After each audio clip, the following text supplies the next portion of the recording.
In 1987, at the height of his global fame, just months after Thriller had become the best-selling album of all time, Michael Jackson made a decision that would cost him something more precious than any record or award.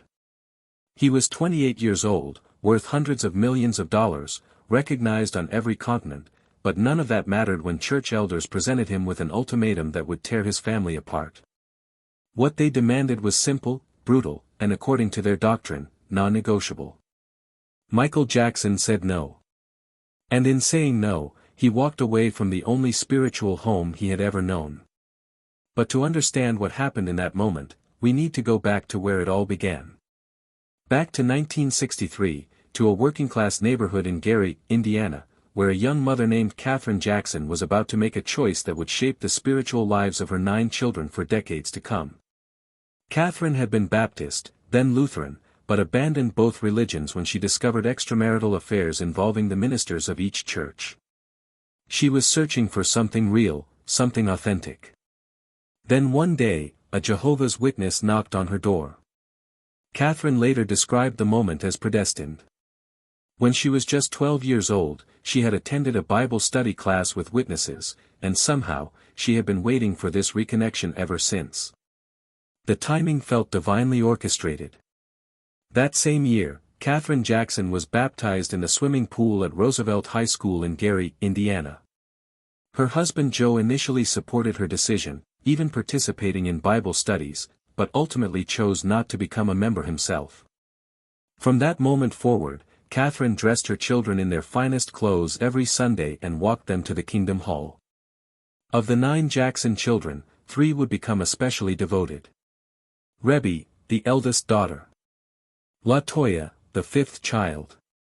And Michael, the 7th child, who was just 5 years old when his mother was baptized. Michael Joseph Jackson grew up breathing the doctrine of Jehovah's Witnesses.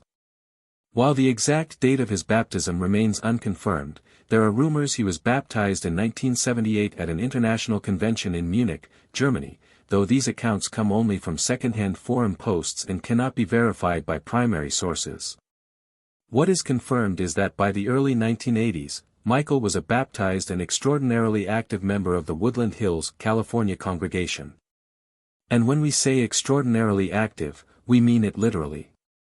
Michael Jackson, the biggest pop star on planet Earth, went door to door preaching about Jehovah. Twice a week. For 1 to 2 hours at a time. Even at the peak of Thriller mania in 1984, when his face was on every magazine cover and his songs dominated every radio station, Michael maintained his schedule of door-to-door ministry. But there was a problem. How do you knock on doors and talk about God when everyone on earth recognizes your face? Michael's solution was both brilliant and absurd. He created elaborate disguises. His sister Toya, in her autobiography, provides the most detailed account of these disguises. Michael wore a fake mustache, a hat, dark sunglasses, a sweater and tie, the typical witness attire, and most memorably, a padded rubber fat suit that he purchased around the time of Thriller. Toya describes a typical scene. Michael would knock on a door and say cheerfully, "Good morning, we would like to speak with you about the state of the world today and how mankind can deal with the problems we all face. May I have a minute of your time?" And then, almost without fail, a pattern would emerge. Children would recognize him instantly. Adults almost never did. "That's Michael Jackson," a child would shout, pointing. "Honey, don't be silly," the parents would respond. What would Michael Jackson be doing here? Toya confirms this happened countless times. The biographer J. Randy Taraborelli documents a specific incident from early 1984 in Thousand Oaks, California. Michael, wearing his complete disguise and carrying a copy of Watchtower magazine, knocked on an apartment door and said, "I'm here to talk to you about the Word of God." The young woman who answered took one look at him and slammed the door in his face. He wasn't even recognized. Just rejected. Katherine Jackson confirmed that even during the Victory Tour of 1984, Michael attended the Kingdom Hall 4 times a week when he was in town. Toya recalls that Michael hired someone whose only job was to locate a Kingdom Hall in every city so that Michael would not miss any meetings during the tour. This was not casual religious observance.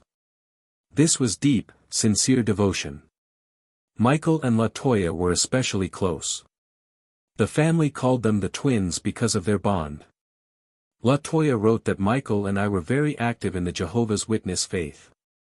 5 days a week, the two of us and our mother studied the Bible at home and attended the Kingdom Hall. Every morning Michael and I witnessed, knocking on doors in Los Angeles, spreading Jehovah's word. They shared apartments, collaborated musically. Michael produced Toya's single Nighttime Lover in 1980. She sang backing vocals on PYT on the Thriller album. In 1977, during the filming of The Wiz, they lived together in New York, the first time either of them had lived elsewhere as adults. They were not just siblings. They were spiritual companions. But Michael's devotion to his faith was about to collide violently with his artistic career. The first major crisis came in late 1983 with the music video for Thriller. The short film, directed by John Landis, featured Michael transforming into a werewolf and leading a dance of zombies in a horror movie pastiche. It was groundbreaking cinema. It was also, according to Jehovah's Witness leadership, promoting demonology. Weeks before the video's premiere on December 2, 1983, church elders issued severe warnings. The video promoted the occult through its images of zombies, werewolves, and transformation scenes. Michael could be disfellowshipped, expelled from the religion. And if he were expelled, his mother Catherine might not be permitted to speak with him due to the practice of shunning. Michael panicked. Multiple sources confirmed that he called his lawyer John Branca, crying, "Nobody should ever see this. Destroy the video. Have it destroyed." But the production team protected the negatives by locking them in Branca's office, refusing to destroy them. Branca suggested adding a legal disclaimer at the beginning of the video. The director John Landis was reportedly unhappy with this compromise. The disclaimer that appears at the start of Thriller reads, "Due to my strong personal convictions, I wish to stress that this film in no way endorses a belief in the occult." Michael Jackson. Think about what that represents.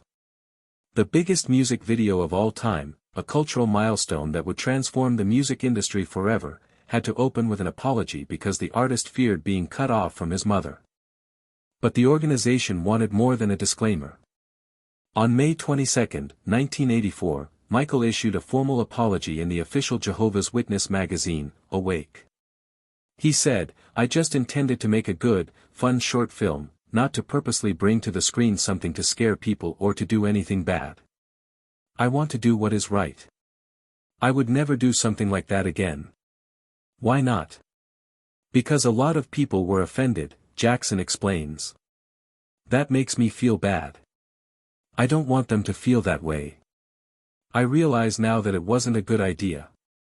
I'll never make a video like that again.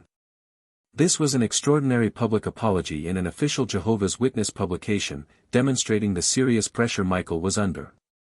Here was the biggest entertainer in the world, apologizing in a religious magazine for making the most successful music video in history. But the conflicts did not stop with Thriller. Michael's performance of Billie Jean at the Motown 25 special on March 25, 1983, caused problems. The elders called his dance moves, including the iconic crotch grab, burlesque dancing, and warned him about it. Michael revealed years later, in conversation with Rabbi Shmuley Boteach, that when I did the moonwalk for the first time, at Motown 25, they told me I was doing burlesque dancing and that it was dirty. I went for months and they said, "You can never dance like that again." I said 90.9% of dance is moving the waist. They said, "We don't want you to do that." So I was trying to dance for a long time without moving that part of my body. Imagine trying to dance without moving your hips. Imagine being told your natural artistic expression is sinful. The Grammy Awards of 1984 marked a turning point. Michael won 8 Grammy Awards in February of that year, a record at the time. The morning after the ceremony, an elder issued an ultimatum. Michael had to choose between music and religion. Michael defended himself by citing Bible passages supporting that entertaining people was not wrong. He argued, I still go door to door wherever I am, even if I'm on tour. I can't help it if people hang my poster on the wall or rip my picture out of a magazine. I don't ask them to idolize me. I just want them to enjoy my music." The pressure continued. An elder criticized him, "Your movements on stage suggest sex. Do not do that anymore." And incredibly, Michael obeyed. He changed his performance routine. He even invited an elder to join the tour to witness that he was living according to the rules of the faith. This is a man at the absolute pinnacle of global fame, modifying his artistic expression to satisfy religious authorities, inviting a church elder on tour as a spiritual monitor. But the real crisis was brewing not in Michael's career, but in his family. His sister Toya, his spiritual twin, his closest companion, was having her own conflicts with the organization. By 1987, Toya had stopped attending meetings at the Kingdom Hall. Her manager, Jack Gordon, had taken over her career, and her public image was becoming, in the words of multiple sources, increasingly sexualized. Katherine Jackson expressed shock when she saw Toya dancing in a suggestive manner in 1988, noting that Toya had been so conservative that she once abandoned a friend who started wearing low-cut blouses and skirts with slits. Toya was not voluntarily leaving the religion. She was being forced out. The organization disfellowshipped her, expelled her, in 1987–88. And once that happened, the doctrine was clear and merciless. The practice of shunning among Jehovah's Witnesses is comprehensive and severe. Based on passages like 1 Corinthians 5:11–13 and 2 John 11, the policy requires complete social cutoff. Members must stop keeping company with disfellowshipped or disassociated individuals. They cannot even greet the person at the Kingdom Hall. Family avoidance is mandatory. The Watchtower magazine from October 2017 declares, "Despite our pain of heart, we must avoid normal contact with a disfellowshipped family member by telephone, text messages, letters, emails, or social media. When someone is expelled, an announcement is made at the next meeting. The name is not more one of Jehovah's Witnesses. No explanation. No elaboration. Just that. And the enforcement is rigid. Members who continue associating with disfellowshipped individuals risk being expelled themselves. Medical and psychological research documents severe impacts. A study from 2022 published in PMC states that shunning and ostracism have severe impacts on psychological and social well-being of individuals, with former members reporting depression, PTSD, and suicidal ideation. Michael and Toya had experienced the pain of shunning before.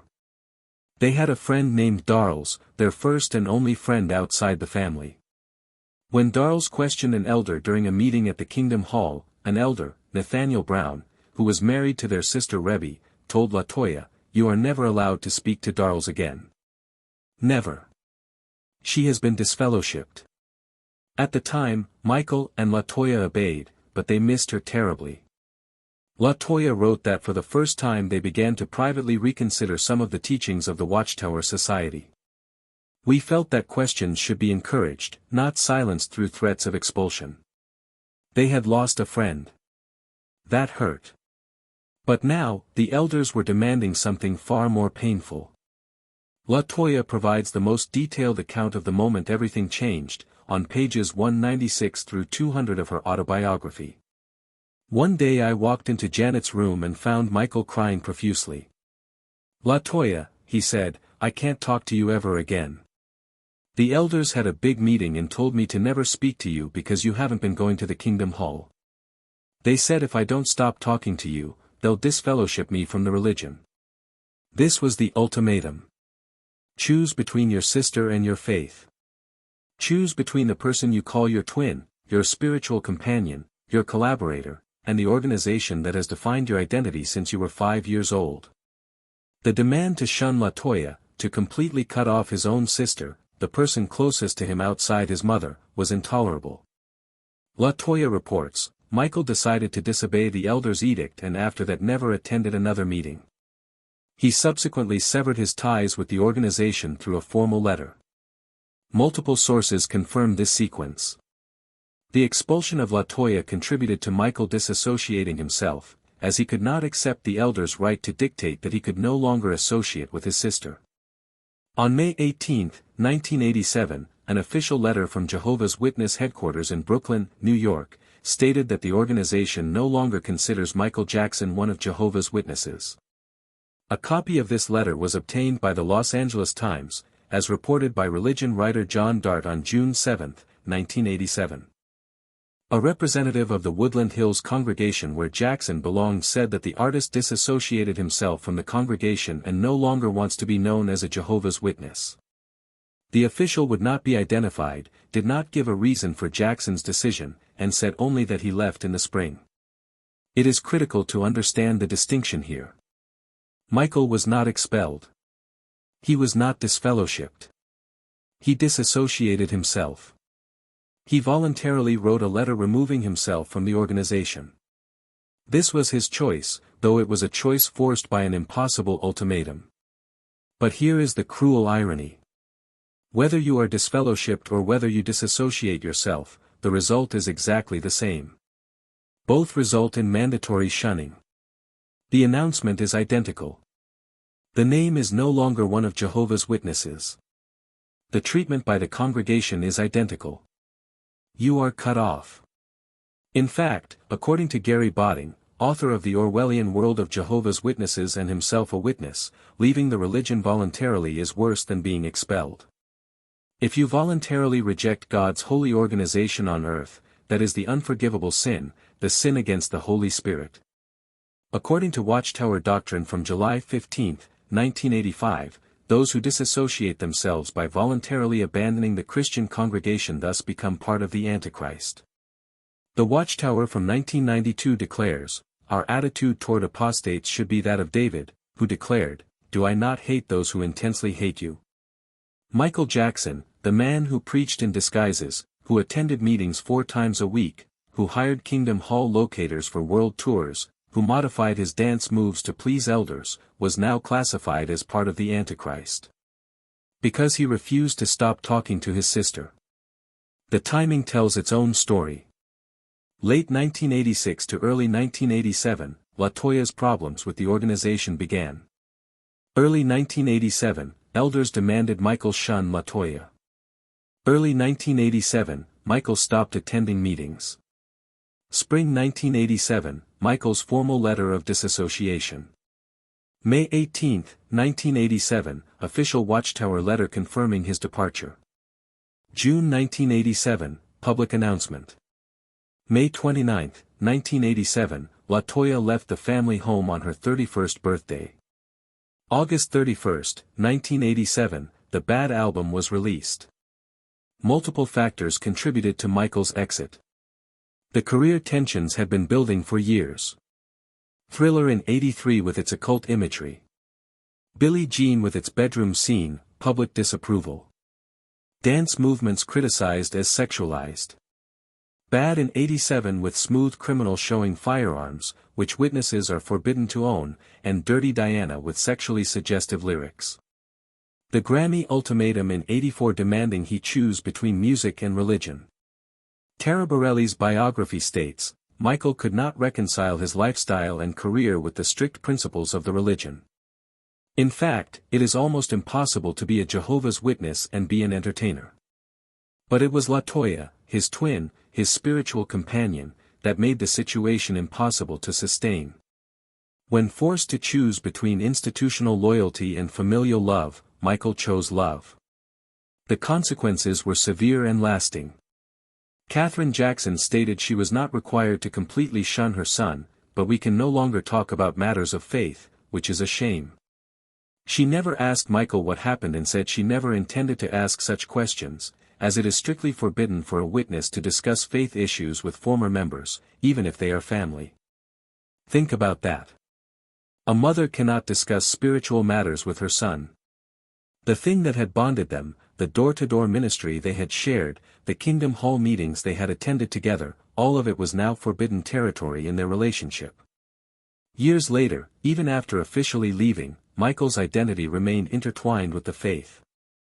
In a 2001 interview with TV Guide, 14 years after officially disassociating, when asked directly, "Are you still a Jehovah's Witness?" Michael responded, "Yes.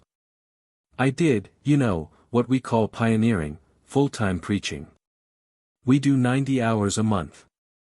I don't do that much now because I'm busy. You go door to door. I wear a fat suit, bottle glasses, a mustache, buck teeth, and, an afro wig. And I knock on the door and say we're Jehovah's Witnesses." He still identified as a witness. Still spoke in the present tense. Still described the ministry practices as we. The faith had shaped his identity so deeply that even after being classified as an apostate by the organization, he still saw himself as part of it in his heart. In his 1993 interview with Oprah Winfrey, Michael said, "I try to imitate Jesus, and I'm not saying I'm Jesus. I'm trying to imitate Jesus in the fact that he said to be like children, to love children, to be as pure as children, to make yourself as innocent and see the world through eyes of wonderment and the whole magical quality of it all." When Michael Jackson died on June 25, 2009, a private memorial ceremony was held on July 7, 2009 at Forest Lawn Memorial Park in Hollywood Hills. About 70 relatives gathered, and Michael's cousin, Wendell Hawkins, conducted what was described as a Jehovah's Witness service. Though not officially sanctioned as such, it had all the hallmarks. Wendell Hawkins told everyone present, including Michael's 3 children, that Michael's life was connected with Jehovah.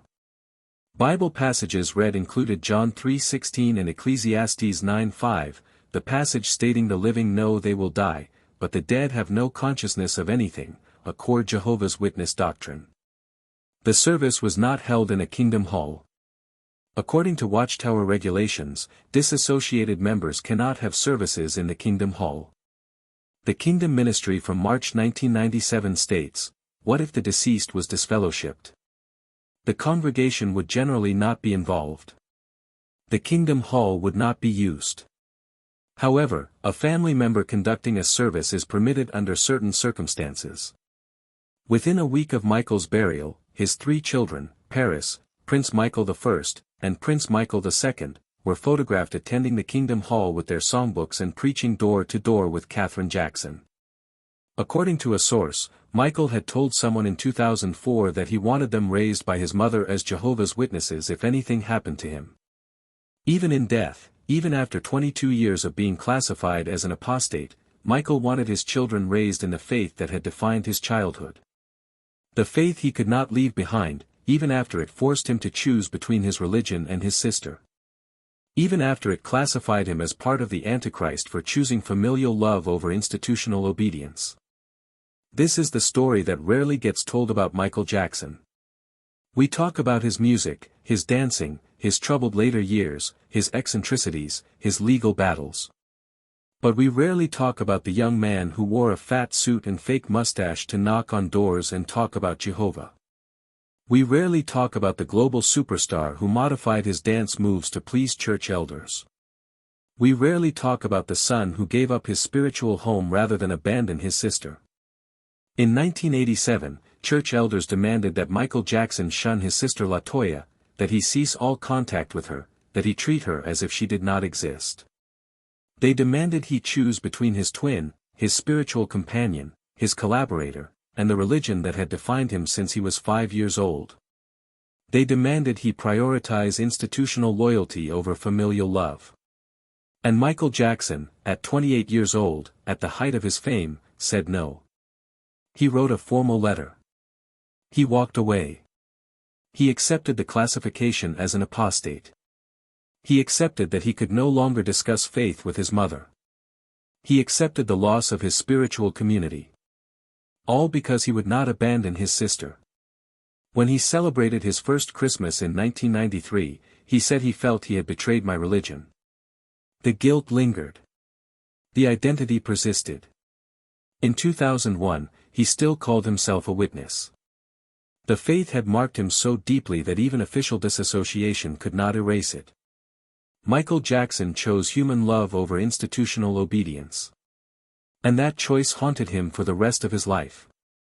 But it was also, perhaps, the most profoundly human choice he ever made. In a career defined by moonwalks and record-breaking albums and global fame, his decision to refuse to shun his sister might be the most revealing moment of his character. He said no to the impossible choice. And he paid the price for that refusal every day until his death.